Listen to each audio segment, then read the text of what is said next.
I've recently stumbled upon an Amazon advertising strategy that has gotten me 122x return on ad spend. Every time he says this number goes up, and it's harder and harder for me to live up to it. It's actually 1,222x return. Just kidding, guys. What I'm talking about today is Amazon DSP. It's a strategy that Sam and I have been using with our brands, and it actually gives us really good returns. Now, it's a completely different funnel approach, and in this video, I want to break down what is Amazon DSP, who it's good for, who it's not good for, and how you can use it to significantly grow your sales on Amazon. Now, this is used by a lot of the very big brands, and there is a reason behind that. So, Sam, let's get right into it, dude. What is Amazon DSP? So there are two Amazon DSPs in classic Amazon fashion, the exact same acronyms used for two very different things. The one that we're talking about is Amazon's demand side platform, not to be confused with Amazon delivery service providers. So Amazon's demand side platform is the programmatic marketing tool. It's kind of the other side of the coin, counter to Amazon PPC. It's audience focused. I've used Amazon DSP across over 300 brands over the past 4 years, and it's still, in my eyes, one of the most underutilized levers on Amazon. Essentially, we can utilize any ASIN on Amazon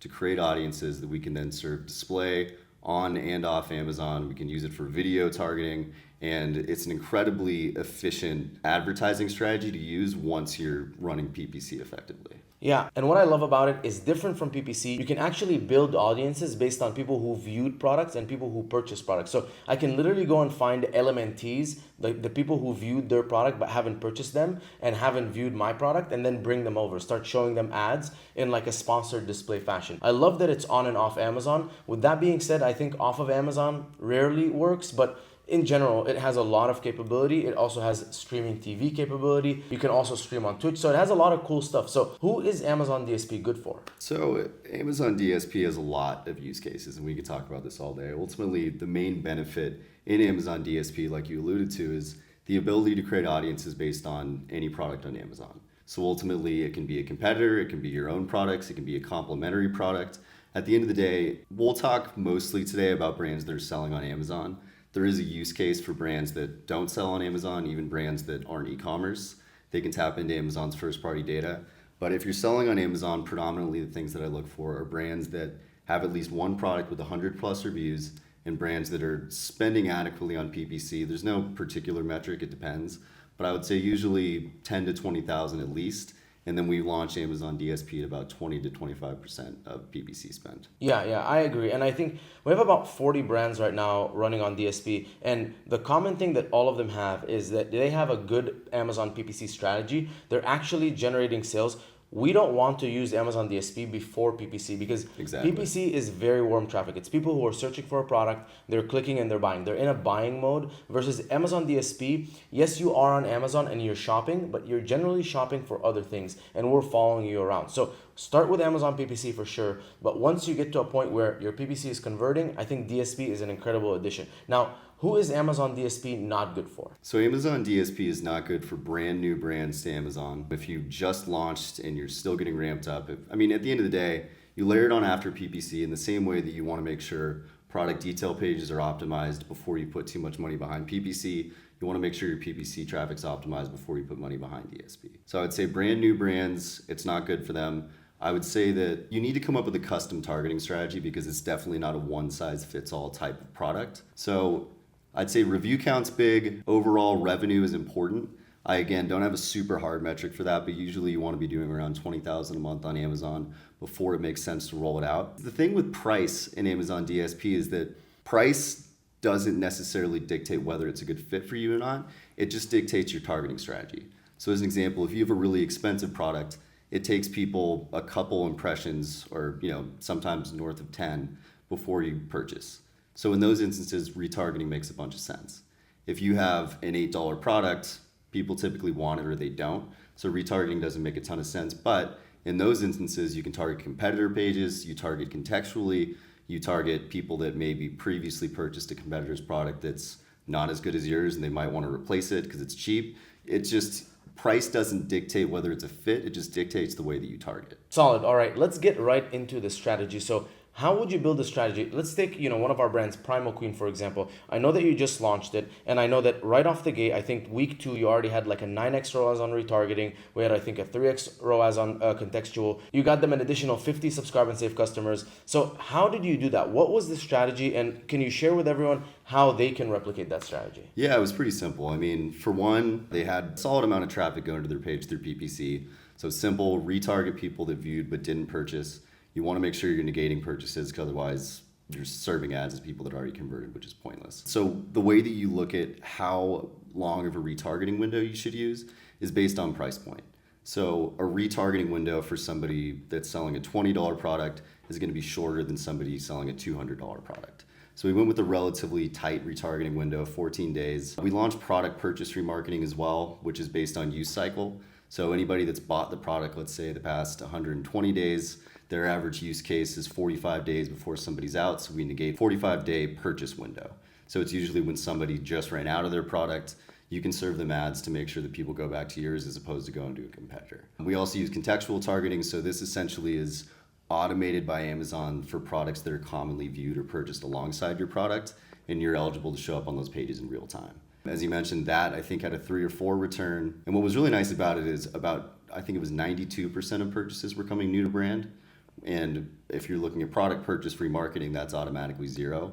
So we turned off the product purchase remarketing relatively quickly to focus on people that were new to brand, because that's outside of overall return on ad spend. That's the next metric you really want to look at, because you don't want to just cannibalize people that were ultimately going to purchase your product anyways. Yeah, I love that, because when we're getting these new to brand customers, it actually means that we're building that customer base for the brand, and adding that subscribe and save builds that lifetime value for that brand, which, the combination of both is lethal. And the way that I like to typically build the strategy is, like you said, purchase remarketing at the bottom, then retargeting, then potentially cross-selling if the product makes sense. If they have multiple products, absolutely. And then go up to competitor targeting. So people who viewed competitors, haven't purchased from them yet, haven't viewed us. Go up to complementary products. So if there's a complementary product to mine, like I sell an electrolyte powder, probably anyone who's bought running products would need that. So, or maybe any ultra marathon, triathlon stuff. So I would target people who purchased those products but haven't purchased any electrolyte powders. And then we can go up there, even higher up the funnel to in-market or demographic. But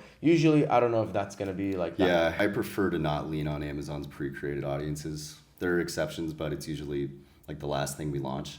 But your point about complementary products, I think, is really important. And that's why having an open line of communication with the brands we work with is incredibly important, because I have a good idea of the products in the brand, but nobody knows the brand like the brand owner. So you tell me, what other products does your ideal demographic ultimately purchase?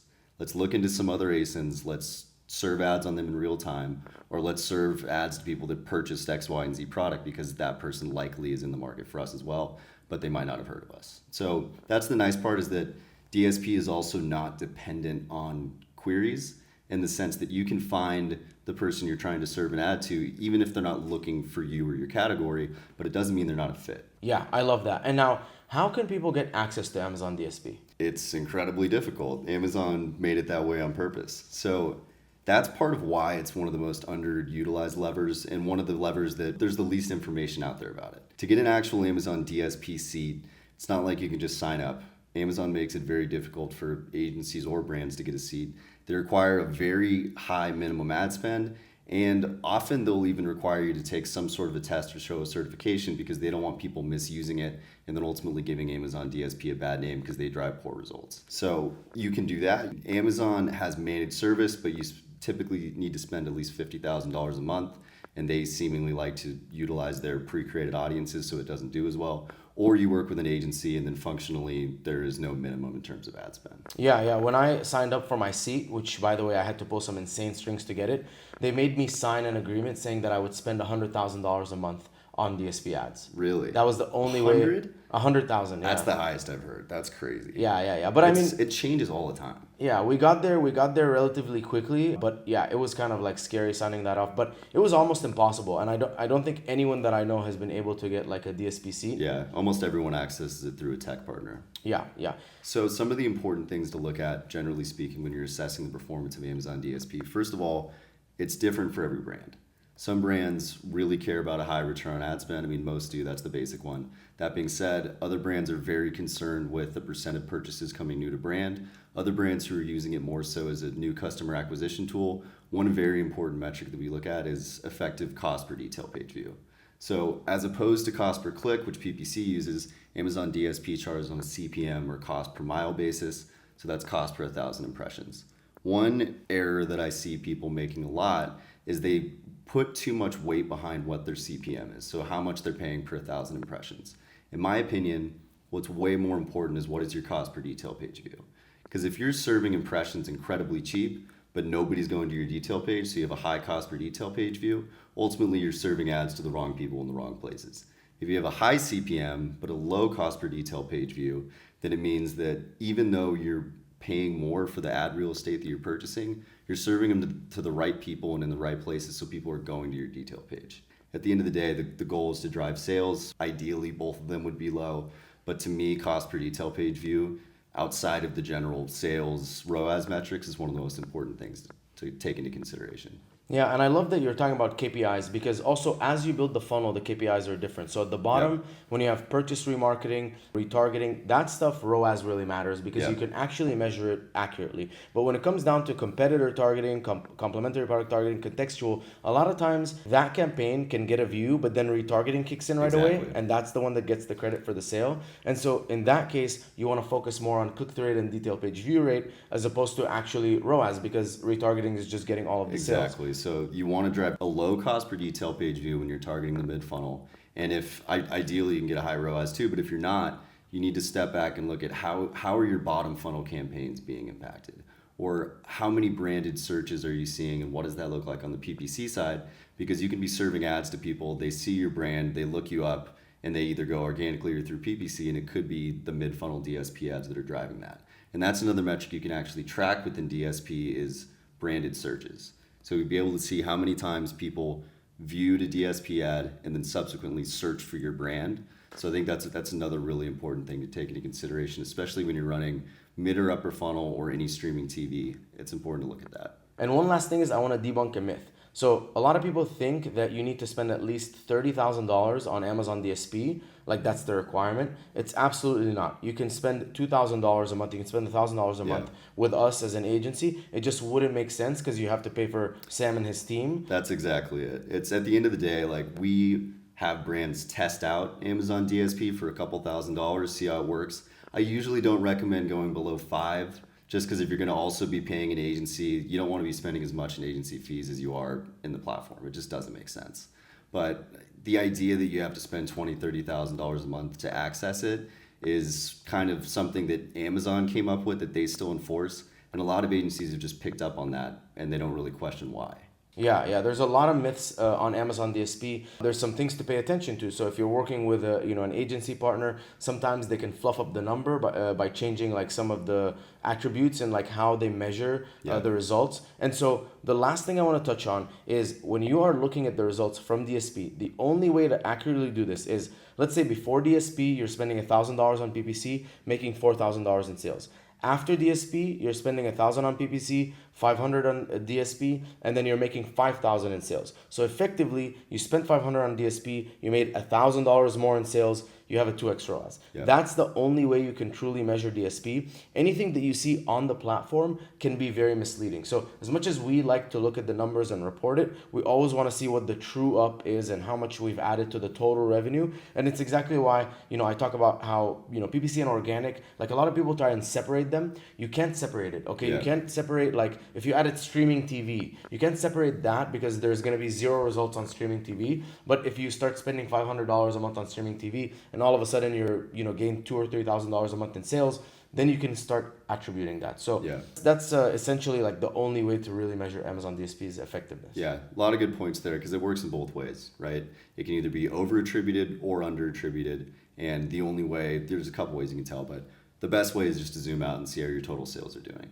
If the DSP manager knows what they're doing, they will be deduplicating sales between DSP and PPC via merchant token. That's incredibly important. But you need to zoom out and see how your overall sales are doing. And then the other piece is if you're able to access Amazon Marketing Cloud, which we'll talk about another time, you can see things like path to conversion across ad types. Another really important one is assisted conversions. So it'll give you data on basically how many people saw a DSP ad, clicked a PPC ad, and then bought. And those are there's a ton of data we can dive into, but you really need to pay attention to numbers beyond just what's directly reported at all times. All right, guys, if you're interested in Amazon DSP and you want to speak to Sam, reach out. I'm going to put the link in the description. See if Amazon DSP is right for you. And I did another video here, which is a step-by-step on Amazon DSP, where I actually go inside Campaign Manager and I show you behind the scenes what it looks like. See you guys in the next video.